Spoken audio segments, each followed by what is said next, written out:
Good morning, Gideon. So we're after Pesach, but we're still going to be learning about Pesach. Ha, ha. Another crack sandwich. We're Lay it still on going to me. be learning about Pesach. That's our Gemara learning. This is the way it is. Our Gemara learning is Pesach, so we're going to keep on going with Pesach. We still have Pesach Sheni coming up, and with Hashem's help, we could be doing the Korban Pesach this year. In certainly if the base of Mikdash is rebuilt. Um, we spoke about this once. You can find it on YouTube. We spoke about the possibility of even in exile doing a Pesach offering. We spoke about that a little bit. At any rate, it's Torah and we're learning, even though it's after Pesach, we keep going. So where are we? For next Pesach. We're learning because it's Torah, but certainly it'll build towards next Pesach. I hope by the time next Pesach comes around, we'll be finished. We should be finished this tractate, and God willing, as I mentioned, we'll put it up for a vote when we get closer. But I think we're going to do Masechta Sukkah. I think I want to learn to do that. You know what I learned in For that. Gemara, Yeah. in the Chayina book, that when the Mashiach comes, he's going to come in the diaspora. In the diaspora. You know about the Gemara that your Mashiach is in Rome. Okay, not for now, but that's it's an interesting topic. That'll be very interesting. Okay, so we're middle of chapter 475 now to B'Shulchan Aruch, and we're here a little roundabout, but essentially, the last passage of the Gemara we learned is the question of someone who swallows the maror or swallows the matzah, and what the laws around that, and that the relevant halachas to that discussion of the Gemara is in chapter 475. But we backed up a little bit within 475 because we were remiss. We learned a while back the halachas of the karpas maror interplay, because both are a vegetable, and we spoke at length about how we connect the bracha of hadama. Right, we're eating a vegetable, and just when a person eats a vegetable at any time, under the rubric of berches hanehenin, the blessing of thanking Hashem for food, nehenin meaning enjoyment, the blessing over enjoying something of this world, one has to make a bracha before one eats something. So we're eating a vegetable twice, at karpas and then at maror with nikadamna. We spoke about how we can link the bracha. Another component we mentioned was we wash twice. We wash once at karpas because karpas is a dipped vegetable, and whenever you have a dipped vegetable, you have to wash. We discussed that. And then how does that link, and why is that we wash twice? Later in the Seder, I would wash for the bread, for the challah, the matzah bread, which is basically bread. So poor man's bread, but bread nonetheless, which requires a washing, and why they're not linked. And then finally, what we start to discuss now, or just recently, what we left off with is, what if a person only has maror available to them? It's the only vegetable they have is lettuce, chazeres. And he has to dip twice. He has to dip a vegetable twice. We had this whole discussion in the Gemara. When the person dips that vegetable the first time, this lettuce, and they're not doing so for the sake of the mitzvah of maror. They're doing so for the sake of the obligation to dip twice, or dip the first time, because the mitzvah of maror is only going to be done later after I eat my matzah. But now I'm holding a karpas. I only have lettuce available, so I'm dipping the lettuce in, as the Alter Rebbe put it, salt water, or maybe even dipping it in charaises. Right? Now we also have the question of, once you eat that maror, even if you didn't intend to eat it for the sake of the mitzvah, at least according to a major opinion in the Gemara, and as the halacha actually is, because it's a rabbinic mitzvah, your intentionality is irrelevant. And by the very fact that you ate that maror, you fulfilled your obligation. If so, when you come to eating the maror the second time, you cannot make the bracha thanking Hashem for the mitzvah. You already did the mitzvah. Right, so now we're no longer discussing the bracha of nehenin, the bracha of enjoying food, which is hadama. We're talking about berches ha-mitzvahs, which is the bracha of thanking Hashem before you perform a mitzvah. In this case, the performance of the mitzvah is to eat a food, which is why you have two brachas to make. Right? When you eat matzah, you have two brachas to make. Thank you Hashem for bread, hamaitzi, and thank you Hashem for the mitzvah of matzah, ala chilas matzah. Same thing with maror. You have hadama, thank you Hashem for the vegetable, and then you have ala chilas maror, thank you Hashem for the mitzvah of eating maror. Mm-hmm. So we already established that when I make hadama, I thank Hashem for vegetable at the first time I eat the vegetable karpas. It links to the second time I eat a vegetable, which is my maror. But if Right, now, you don't eat more than sorry, eat less than a kazayas. you listen to kazayas because you don't want to run into the issue of making an after bracha. Yeah, we discussed that at length. Yes, correct. Now we're discussing the mitzvah of alachilas maror, the bracha of birchas mitzvahs to alachilas maror. If I'm eating now a maror type vegetable at karpas,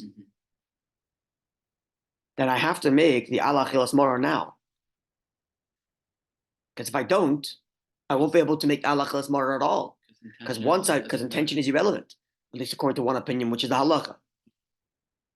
That when it comes to rabbinic mitzvahs, which today maror is a rabbinic mitzvah, as we learned at length in our Korach files, then when I eat that maror at the first dip, I satisfy the mitzvah. And therefore, when I come to eating the maror a second time after matzah, I cannot make the bracha thanking Hashem for the mitzvah of maror. So what do? The Alter Rebbe solution was like this. You come to the first dipping to karpas. You only have the vegetable of maror. You only have the charaisis. You dip it in your salt water. You make hadama, having in mind your maror. You make alachilas maror, because you're about to eat maror, even though you're not time for maror yet. You're way earlier. You're at karpas. And you eat less than a kazayas. In this way, you began the mitzvah of maror, which is why you made the alachilas maror, but you haven't concluded it yet because you ate less than the kazayas. And then when you come to maror after matzah, you eat the full kazayas without a bracha because you already made the bracha earlier. And in this way, you fulfill the mitzvah of maror at the time when you're supposed to do the mitzvah of maror, which is after you eat your matzah.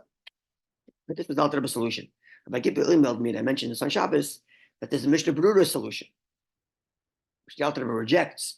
But nonetheless, this is a Mishnah Berurah solution, which is to actually eat the full maror at karpas, dip it into charaisis, make hadama, and make alachilas maror, eat the full kazayas, fulfilling your mitzvah of maror. And then when it comes to matzah, you dip it again, but this time just for the sake of dipping twice, not for the sake of the mitzvah of maror. That was the Mishnah Berurah solution, which the Alter Rebbe rejects because there's a pasuk which says, "Al matzah semarorim yachluhu." You shall eat it with matzah and maror. And the pasuk puts matzah before maror, and therefore best time to do maror is after matzah.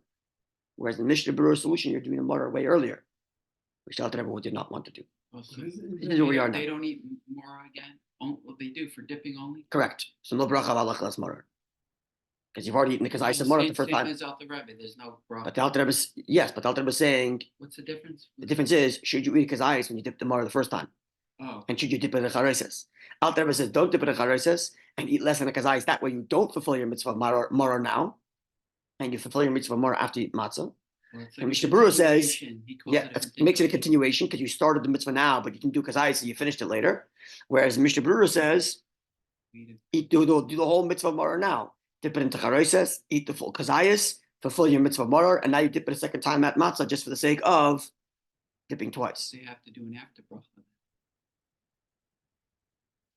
Well, actually, it's a good question. So first of all, you run into And that runs into problems, no? there's two issues you run into with the Mishnah Berurah. Number one, your question of should you make a bracha chayna? The answer would be no. But according to one opinion, you should be making a bracha chayna. You don't do it because there's an opinion which says you should. You don't. But you're running into that dispute because at least according to one opinion, you should be making a bracha chayna because the hadama doesn't extend and you ate a full kazayas. Number one. Number two, actually three. Number two is the pasuk that Rebbe cites here, which is that matzah comes before maror, and the Mishnah Berurah solution, you're doing maror way earlier. And number three, in the Alter Rebbe's opinion, kairach is an extension of maror, right? Kairach is version 2 of maror, and you want that maror to be directly connected to the maror you ate earlier, the kairach maror to be connected to the actual maror. Whereas the Mishnah Berurah is your maror is way earlier, and then your matzah, and then a dipping, and then kairach, which is a second version of maror. Which the Mishnah Berurah does not have to accept the Alter Rebbe's opinion that the kairach has a second version of maror. But in the Alter Rebbe's opinion that the kairach has a second version of maror, that might be another reason why you want to have your maror later rather than now. Yeah. Okay. What do you want to say? I wanted to be clear on something. When you go to eat something, you eat less than a kazayas. Okay. Mm-hmm. Aren't you doing a bracha in vain? No, because okay, it's a good question. Because the bracha before you eat is even on the minimal amount. The phrasing of the Gemara is If you enjoy anything of this world, I don't think I quoted it correctly, but the content is correct. If you eat anything of this world without making a bracha, it's like you're stealing, which it means even the minimal amount you cannot eat without a bracha. So the after bracha, you put anything in your mouth, a drop of water, you make a bracha, even if it's a tiny drop. For the after bracha, because the after bracha is dependent on satisfaction, so satisfaction requires the kazayas. But for the interest of taking anything into your mouth, you make a bracha before, even if it's less than kazayas. So, but good question, yes. So for the before bracha, kazayas works. For the after bracha, kazayas does not. Kazayas doesn't. I'm sorry. For the before bracha, you don't require kazayas. For the after bracha, you do require kazayas, which is why you're eating less than kazayas, and that way you're making hadama, but not an after bracha. To this point. Yeah, exactly. So New Square, they follow the Alter Rebbe. They do. Chernobyl group. They do. Many of the Hasidic groups follow the Alter Rebbe, but certainly the Russian Hasidim, including the Chernobyl dynasties included. Okay, so this is where we are. So halacha of Gimel, halacha 23, in chapter 475. Yeah, you have it. Halacha 23.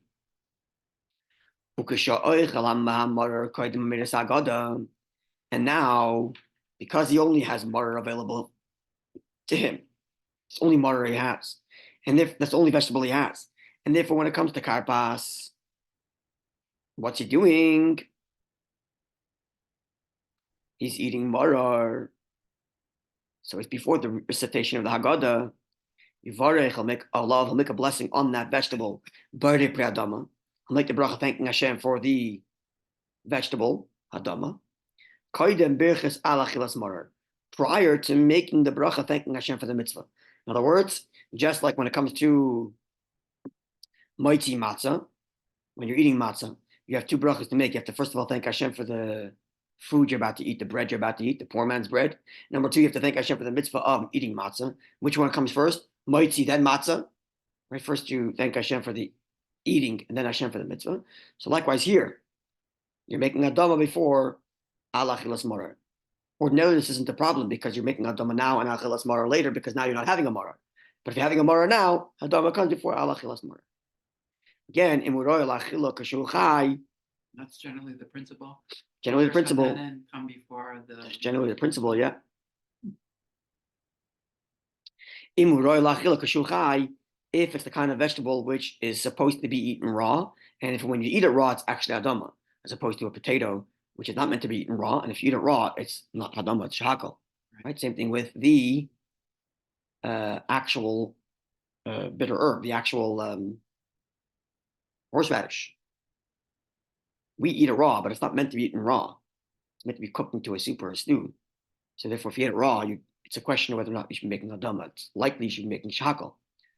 And therefore, the maror vegetable, which could be eaten raw as hadama, is only the chazeres, the lettuce. Again, chazeres, like the chazeres maror, the lettuce maror, which is meant to be eaten raw, and therefore hadama when it's raw. Aval im ein. But if it's not the kind of vegetable it's meant to be eaten raw, for example, like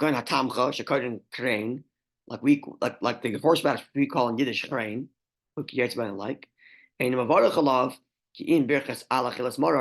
would not make any bracha other than alachilas maror. Doesn't even say to make a shakal.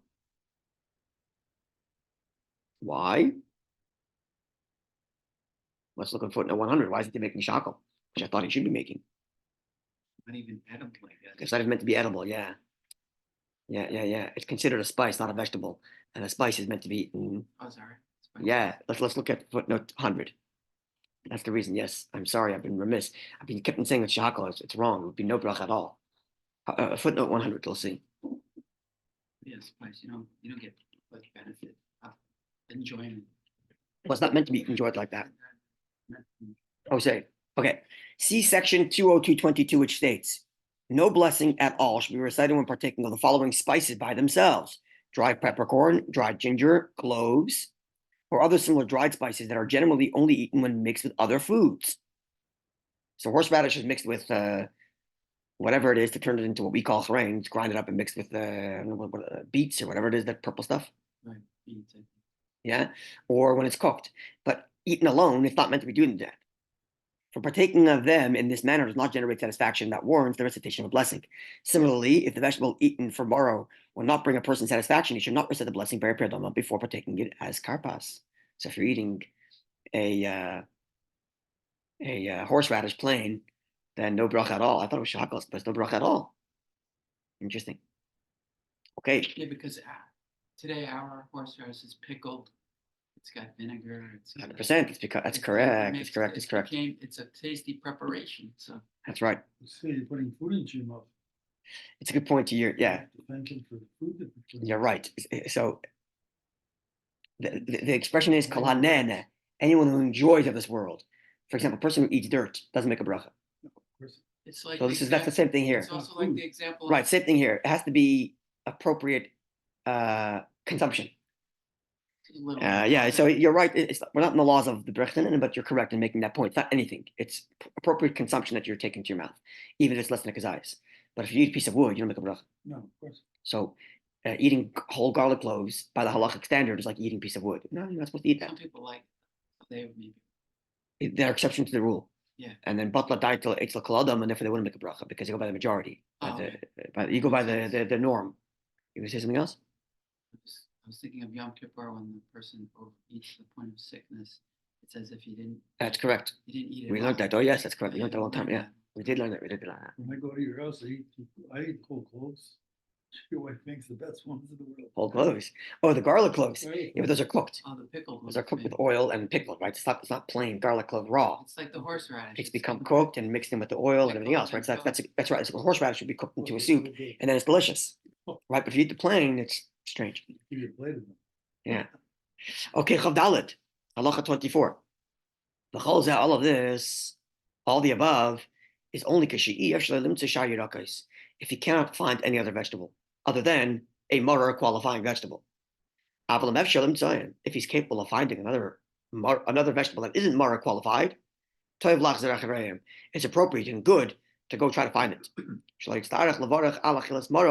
that way you're not compelled to make alachilas marar when you do the dipping before the recitation of the Haggadah by karpas. You don't really want to do it before the matzah, I guess. Even though it's a continuation according that's to correct. That's like a loophole. It's a loophole, correct?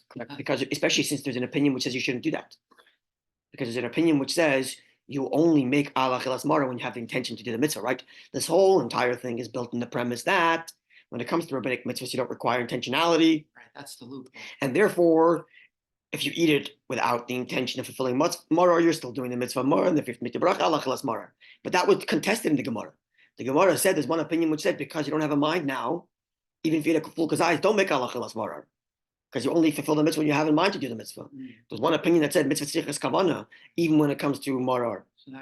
So because you want to avoid this whole question of whether or not intentionality is a thing, and if we run to the question of should I be making alachilas marar now, better not have a vegetable that qualifies as marar until you're ready to do the mitzvah of marar, which is after matzah. Mishnah Berurah is of that opinion, right? That there is they're both coming from the same Gemara. I'm assuming the reason why the Mishnah Berurah doesn't like the Alter Rebbe's view is because Alter Rebbe is telling you this notion of you're making a bracha on the mitzvah because you're starting the mitzvah, knowing you're not even doing the mitzvah now. And that might, into that, right? And my Mishnah Berurah might not want to buy into that. For the Alter Rebbe, for the other considerations I mentioned, you didn't right? Just start it. You started and That's finished right. it. So for the other considerations I mentioned, the Alter Rebbe says he wants to do it this way, dafka, because he wants to do the mitzvah of marar after the matzah, because he doesn't want to. What was the other thing he mentioned? Connect to the kargach, let's say. Right. Connecting to the car. So, and also the question of now that you eat more than the kazayas, should you be making after bracha? Right. So maybe the Alter Rebbe has other considerations, but you can see why one would take one way or the other, considering all the different elements. Okay. Yeah, we cleared it so far. New subject. We weren't able to follow till now. Now you should be able to. Because everything we said till now is very much connected to what we learned before Pesach. And we spoke about it on Pesach, throughout Pesach. We've been discussing this. So there's a lot packed in here. Okay, halacha 25. Now we come down to our Gemara, which we learned most recently, which is the question of swallowing matzah and marar without tasting it. Right? And we had two questions. Number one, is the mitzvah to taste or just to consume? And the Gemara concluded for us that when it comes to marar, taste is a requirement. It's got to be bitter. So if you swallow it without chewing it, and therefore you didn't taste it, Choke on it. it's hypothetical.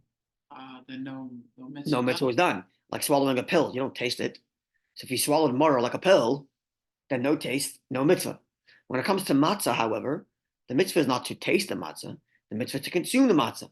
And if you swallowed it, no problem.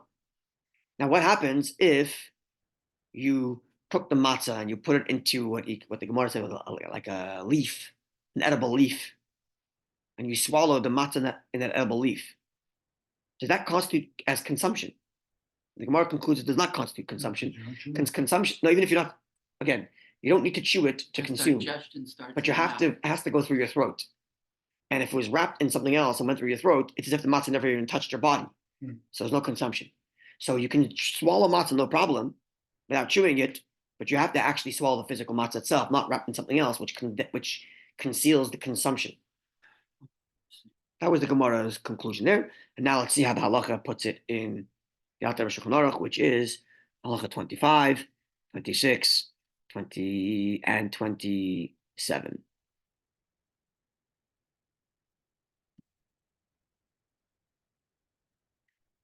Which is 28 also is relevant to our Gemara. And 29, because that comes to the question of intentionality. We'll get to that over the next few days.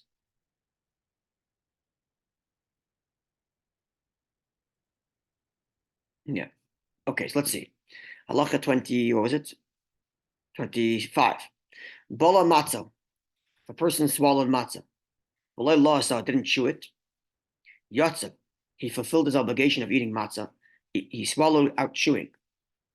Why? Even though his mouth did not taste any of the flavor of the matzah. That's still okay. Because his throat enjoyed the matzah. This is called consumption. And as far as matzah goes, taste is not important. Consumption is important. I have a question. And consumption begins at the throat. What do you say?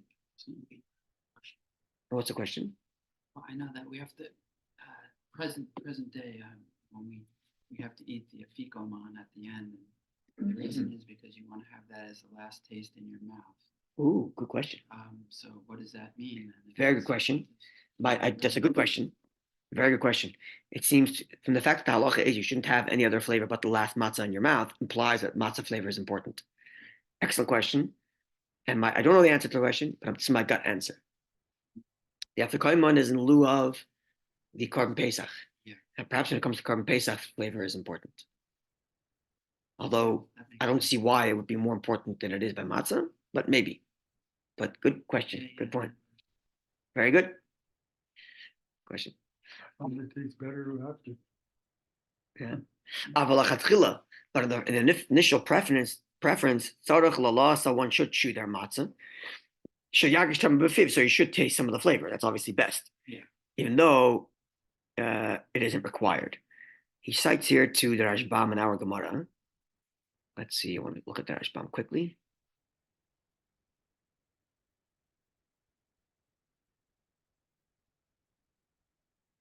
The Rashbam doesn't give any reason. He just says, as a matter of fact, it's better to taste it, even though you can get away without tasting it. Interesting. Okay, continuing. But by contrast, in Bala Marar, a person swallowed Marar, didn't chew it, he hasn't chewed it enough so that he would taste it. Now, let's say he took a bite or two. That's not enough to get the flavors out. And he took 1 or 2 bites and swallowed it, which is an interesting qualification that they were telling us. The Gemara said you got to chew it, but how much do I have to chew? Enough to flavor, to taste the flavors. If you chew 1, 2, 3, 4 bites, it's possible the flavor hasn't yet emerged from the marar. You don't taste this. You don't taste the bitter, but it's enough for you to swallow. It says the Alter Rebbe lo yotza, you didn't fulfill your obligation. You have to taste it. Yeah. Because the Torah was particular about the fact that you feel the bitterness in your mouth. Zecher, to remember, the Mara comes from the fact that the verse says they embittered their lives. So it's not a theoretical consumption. It's an experiential consumption. Feel that bitterness. Yeah. So I'm thinking about it in the spiritual Feel the sense. burn. Oh, just on the spiritual sense, the difference between matzah and maror. Matzah is humility, right? The humility is a part of redemption, not to be stuck in my ego, to be humble. So as long as you've internalized humility, whether you've tasted the humility or didn't taste the humility, as long as you've internalized the humility, good, internalize it. When it comes to maror, which the idea of maror is to feel a sense of bitterness over the current state, Experience. you have to experience the brokenness. You can't just like accept the fact. You can't read it in a book and say, Right? oh. You can accept humility. You cannot accept the fact that things are bitter. No, you have to actually feel that things are bitter at the current moment and I got to leave. The whole point of maror is to feel so agitated by the state of my own bitterness that I feel motivated to move out. So I have to feel that agitation. Have that sensation. I have to have the sensation of being agitated by this is bitter, this is no good, I got to move. It comes to humility, accept humility, that's it. Just accept it. Internalize the maror. Internalize the matzah. It's more intellectual. With maror, it's got to be an experiential thing. You have to feel agitated by the fact that this current state of reality is bitter. Agitated to the point that I move. So the flavor is important. You got to chew it. You got to feel the bitter. Maybe. Halacha chavav, halacha 26. And we'll conclude with this. Bala matzah and maror ke'echad. If a person swallowed matzah and maror together, even though he has not fulfilled his mitzvah of maror because he chewed it, because he didn't chew it, so he didn't taste maror. Therefore, the maror is cancelled. Yotzi decheves matzah. You fulfill the mitzvah of matzah. Because matzah doesn't require flavor. 1 second. Didn't we learn this whole Korach files that if you ate matzah and maror together, the flavor of matzah ruins the flavor of maror. The flavor of maror, which is a lower obligation, ruins the flavor of matzah, which is a higher obligation, and therefore you don't fulfill the mitzvah of matzah either. Sakim over here, you're saying when you eat matzah and maror together because you didn't chew it, you do fulfill the matzah. This explains, right? This idea that maror ruins the flavor of matzah is only when you chew them together. And then you taste both flavors in your mouth.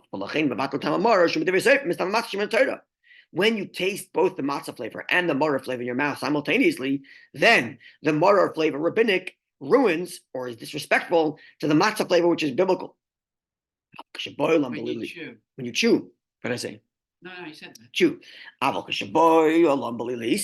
if you swallow them without chewing, and you don't taste neither flavor, the maror and matzah is not being experienced by you simultaneously, because you're not chewing it, to make the maror ruin the matzah. And therefore, because you swallowed it, maror is canceled out, because swallowed maror is nothing, because you got to taste it. And if matzah remains a mitzvah, because you swallowed the matzah. It seems like why would you even mention the fact that you're fulfilling the mitzvah of matzah? Because at that point you've presumably already fulfilled the mitzvah. It's hypothetical. That's you can't, hypothetical. Okay, right? fine, The halacha, yeah. The halacha is giving us. Maybe they're talking about the times of the temple when they're all eating. No, he's talking about the rules that create the structure you have in your Haggadah. It's right? hypothetical. It's what are the laws? Our Seder is structured in such a way that we satisfy all these laws. But here are the laws themselves, which means they're hypotheticals for a guy who doesn't have a Haggadah and is trying to know what the mitzvah is. But it just to be aware. Yeah. Yeah. Okay, tomorrow we continue with the person who wraps up his maror and matzah and swallows it. What's the deal there? And we're going to learn about the requirement to have intentionality, because it's very linked. Right? Intentionality of eating matzah with the flavoring of matzah is very linked. And this gets back to what we were talking about earlier. That when it comes to maror, as a rabbinic mitzvah, at least there is a strong opinion, and that's the halakha, which says you don't require intentionality. The moment you eat that maror, you fulfill the mitzvah. When it comes to matzah, it's not the case. When it comes to matzah, it's a biblical mitzvah, and yet we'll see what the deal is with regard to intentionality, whether or not I have to be aware of the fact that I'm doing the mitzvah matzah. That's coming, God willing, tomorrow as well, which is a very unique and big subject in halacha. This paragraph we're going to learn tomorrow is like discussed hundreds of pages. Okay, wonderful day, Yidin.